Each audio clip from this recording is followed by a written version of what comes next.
Hi guys, I'm Aussie Villain, and today we are going to see who Football Manager 23 is going to predict to win the World Cup after so many weird results. You know, Saudi Arabia beating Argentina, Japan beating Germany, the biggest upset of all, France beating Australia. I mean, obviously no one can predict what's going to happen, so let's see who Football Manager says is going to win the whole thing.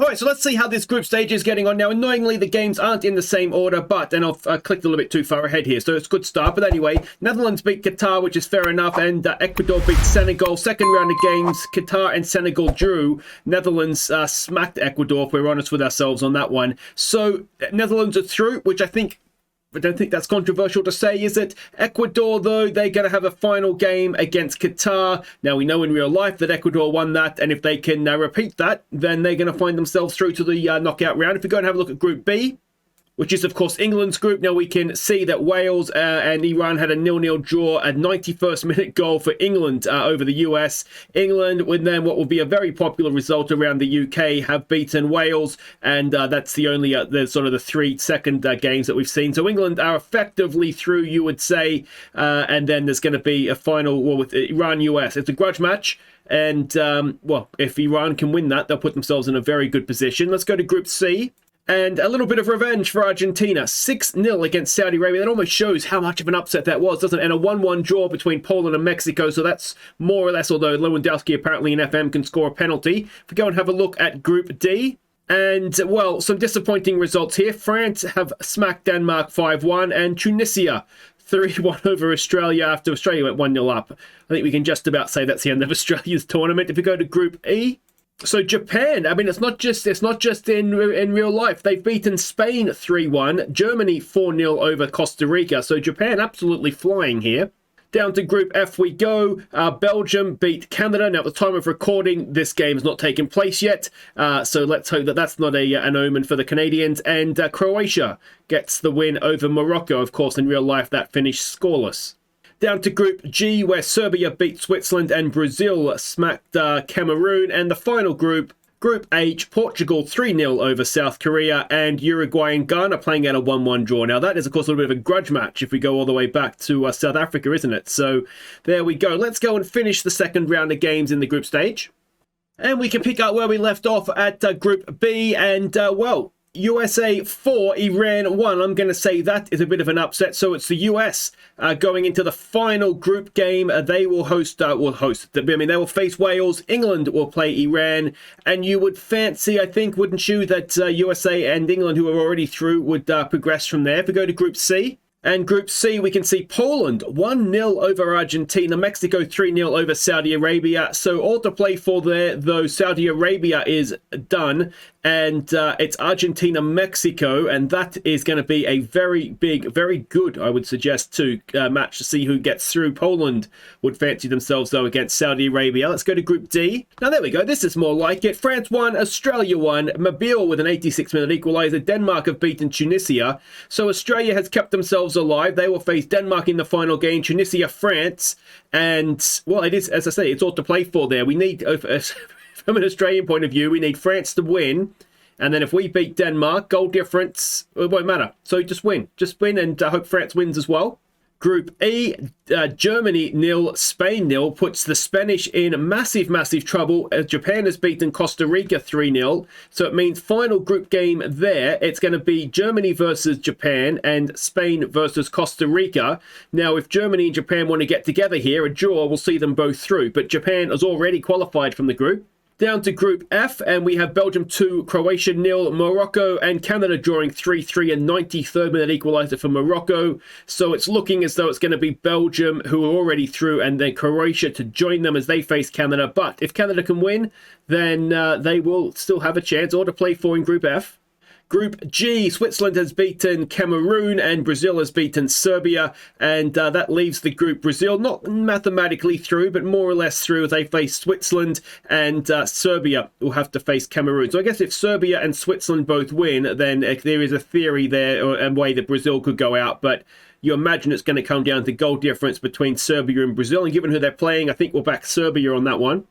And finally, Group H, South Korea beat Ghana to keep their World Cup alive, and a 1-1 between Uruguay and Portugal. So Portugal have the top of that group going into the final game against Ghana, and Korea versus Uruguay. But given who's playing who, it is all to play for in this group still. So a very, very exciting end to Group H. Let's go see how the third games play out.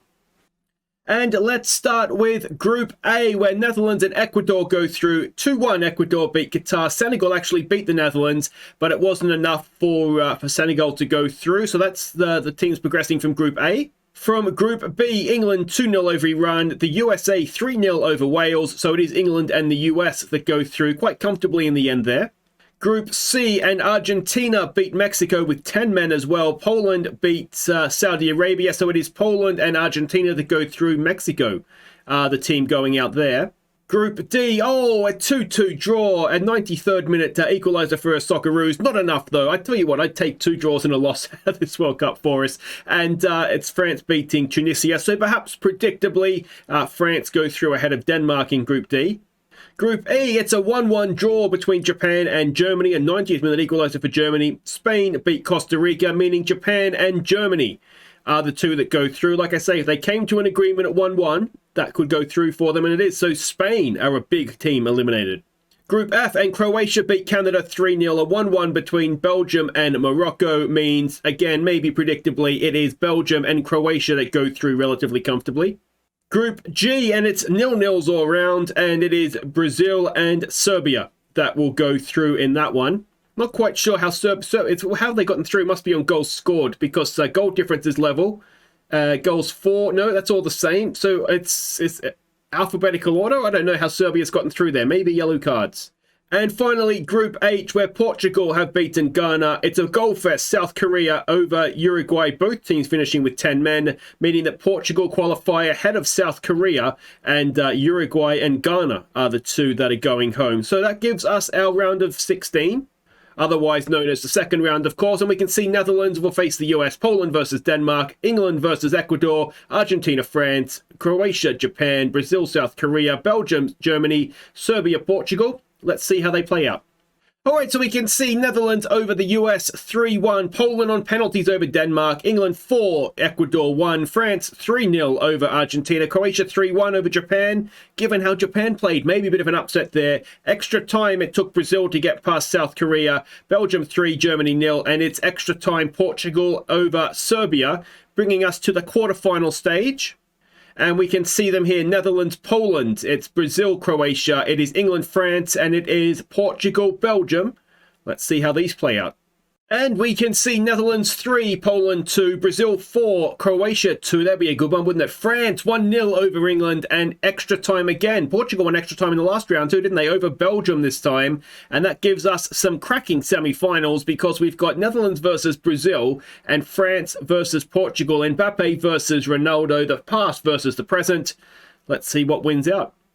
So it's penalties to get Brazil past the Netherlands. France absolutely smacking Portugal in the backside 6-2 in the semi-finals of the World Cup. So that is going to bring us to a final. We'll have a look at the third place, but no one really cares, do they? France versus Brazil. It's a flashback to France 98. Let's see if France come out on top again, or if Brazil 20-odd years later, 24 years later, get some revenge for that one. And so in a very similar result to France 98, France 3, Brazil 1, Benzema, Mbappe, and that guy's name who I won't be able to say, have got the 3 goals for France. It looks like they were the better team. Certainly the match stats would suggest that, 17 shots to 8. So well done to France. According to Football Manager 23, France is going to win the World Cup. Brazil will be runners-up.